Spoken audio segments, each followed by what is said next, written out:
So Judith, it's kind of the perfect weekend to talk about it, Easter weekend, and we just had Passover, right? So let's talk to me about the Sabbath, what it means to you, just religion aside, what it means to you. The Sabbath is two things to me. One, it's this incredible idea. It's really one of the great ideas in human history. It's transformed the world. It's affected the way we've lived for thousands of years.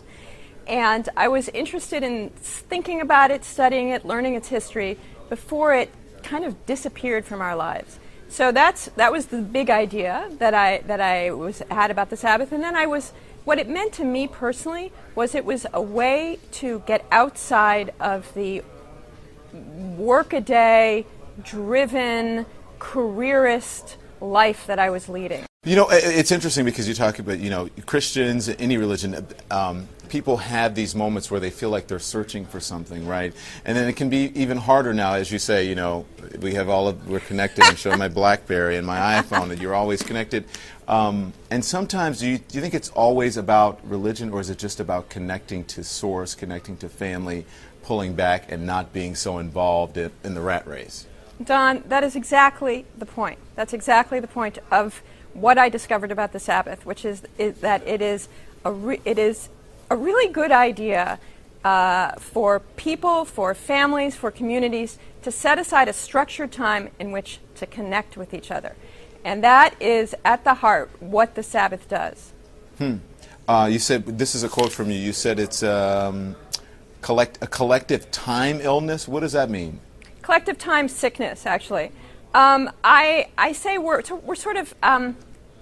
driven by time rather than driving it ourselves, and it's making us sick. The idea of the Sabbath is not just that all people have the right not to work, which, by the way, was a radical and new idea when it was first conceived and written down in the Fourth Commandment. It's not only that, it's that all people have the right to work, not to work, at the same time, so that they can be together. And one of the things that's happening to us is that we're getting on these very different schedules, and we're having a very hard time figuring out how to come together. And what the Sabbath does is it creates this situation in which there's just a structured period in which we can come together. So is this the first step? And maybe that is the answer to my next question. Is going to say, what's the first step if someone's watching and they say, you know what, I need to do that?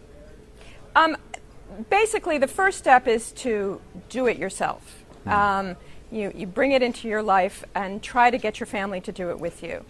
But one of the things I argue in the book is one of the ideas, the political ideas sort of embedded in the Sabbath, is the idea that as a society we have the right to take control of our time and say maybe as a democratic society we want to decide to bring back some rules about what can and cannot be done one day a week. And we might want to start thinking about ways to encourage people not to work on that day. Very good advice. The book is called The Sabbath World, and her name is Judith Shulevitz. Good to see you. Thank you, Don.